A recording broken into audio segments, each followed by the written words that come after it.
Bienvenue dans le Financier, votre rendez-vous économique quotidien sur Africa 24. Voici les titres.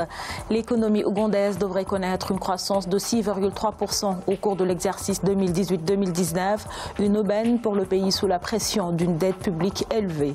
Le Bénin réduit de moitié la taxe sur les dividendes des sociétés. Désormais, les investisseurs étrangers ne se verront imposer sur leurs dividendes qu'une taxe de 5% contre 10% autrefois en vigueur. Et puis nous terminerons par un point sur les marchés boursiers africains.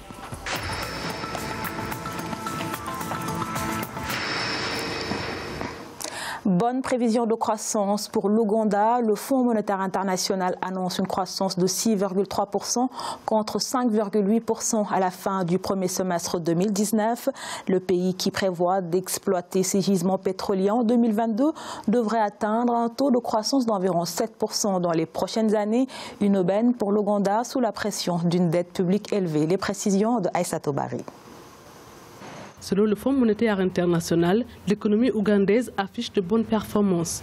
Au cours de l'exercice fiscal 2018-2019, l'économie devrait connaître une croissance de 6,3% contre 5,8% lors de l'exercice précédent.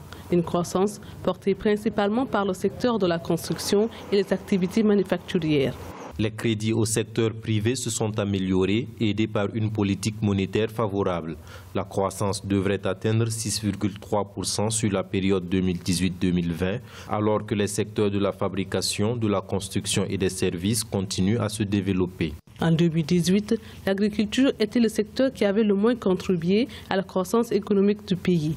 Afin d'augmenter la production agricole, le gouvernement a mis en place un système qui devrait permettre d'accroître l'irrigation et la distribution d'engrais. Il est possible que l'Ouganda puisse atteindre un taux de croissance relativement élevé. La dette, justement, peut contribuer à la croissance qui n'entraîne pas des conséquences négatives sur le plan budgétaire. Elle devient soutenable lorsqu'elle dépasse 70% du PIB.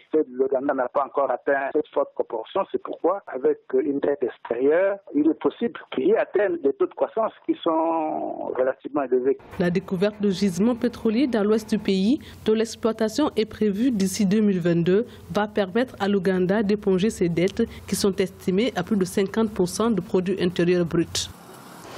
Seulement 2% des entreprises du secteur informel honorent leurs obligations fiscales envers l'État du Ghana. C'est ce que révèle la Ghana Revenue Authority. Les entreprises du secteur informel qui comptent pour 70% des entreprises ghanéennes sont donc paradoxalement celles qui contribuent le moins aux recettes de l'État.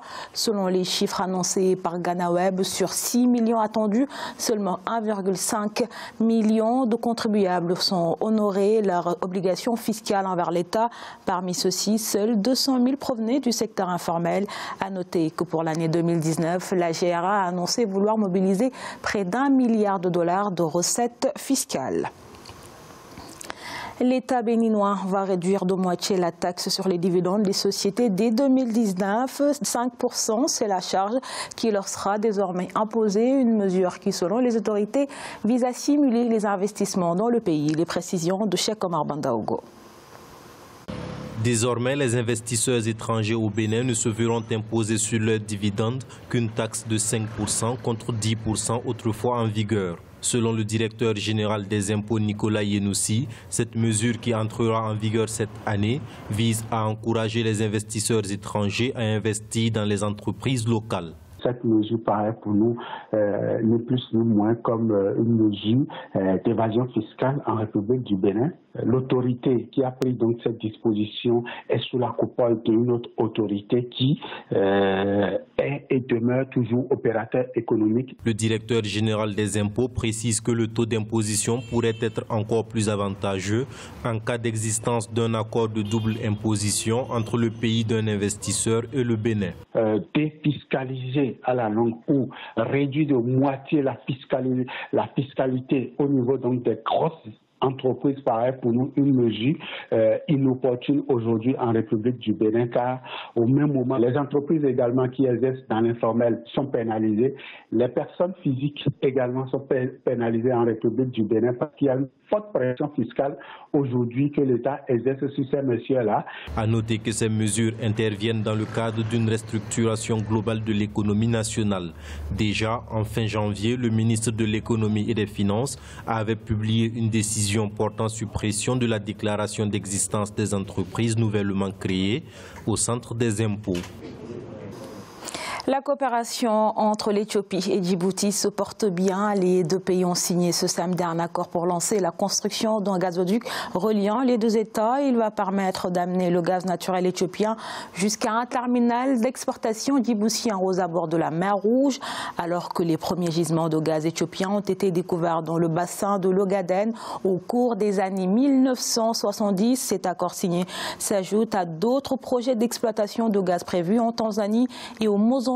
Cela pourrait faire de la façade maritime de l'Afrique de l'Est l'une des principales zones d'exploitation de gaz liquéfié dans le monde.